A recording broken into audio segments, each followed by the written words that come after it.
La province du Sichuan. Au sud, le comté rural de Hanyuan vit de la culture de la poire. Les plantations de poiriers tapissent les montagnes jusque dans les vallées. Avec succès, semble-t-il, car Hanyuan fournit 80% des poires de la région. Tous les ans, au mois d'août, les branches des poiriers plient sous le poids des fruits. Chacun d'eux est enveloppé individuellement pour le protéger des insectes.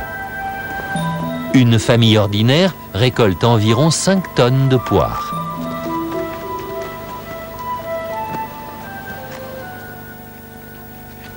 Mais ce ne sont pas les abeilles que doivent remercier les fermiers pour leur abondante production. Car ici, elles ont disparu depuis bien longtemps.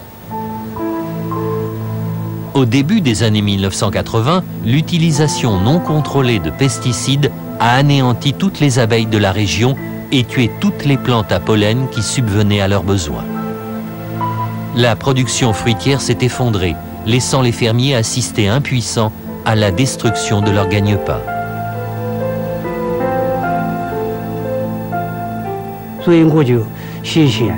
J'ai envoyé une lettre à Pékin et on m'a répondu « Vous n'avez qu'à polliniser à la main ».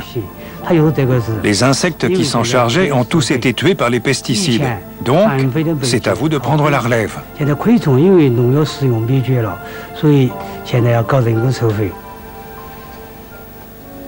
Désormais, tous les mois d'avril, les fermiers doivent remplacer les abeilles. Et ce n'est pas aussi facile qu'on pourrait le croire en les regardant. D'abord, il faut recueillir et préparer le pollen à la main.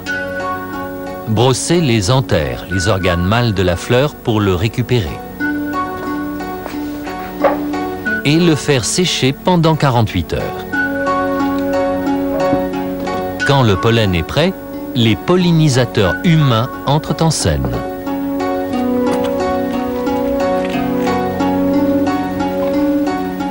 Le professeur Tang Ya de l'université du Sichuan étudie la méthode de pollinisation employée par les fermiers de Hanyuan.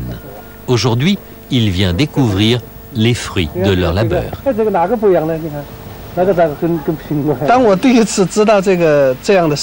Quand j'en ai entendu parler pour la première fois, je n'y ai pas cru. Normalement, c'est le travail de la nature, des abeilles.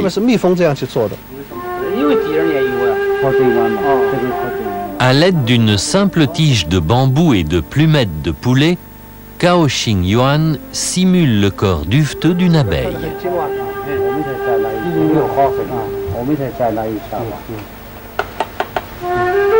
La tige est trempée dans le pollen et un simple effleurement suffit à féconder la fleur.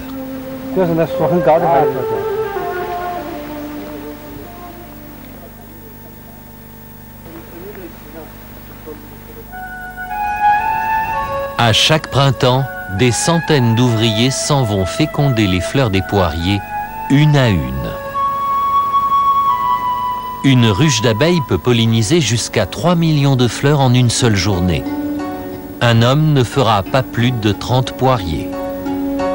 C'est une tâche laborieuse et coûteuse, d'autant plus qu'elle était autrefois accomplie gracieusement par les abeilles. J'aimerais qu'on en revienne à la méthode naturelle.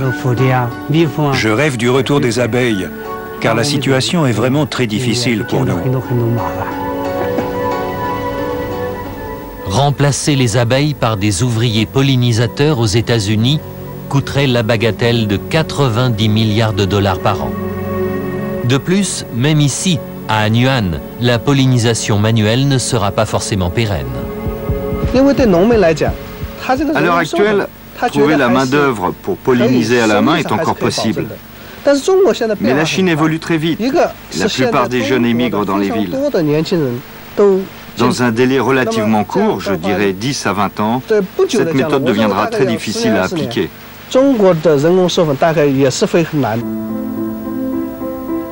L'exemple de Hanyuan nous plonge dans l'horreur d'un avenir sans abeilles et nous rappelle combien c'est un insecte irremplaçable.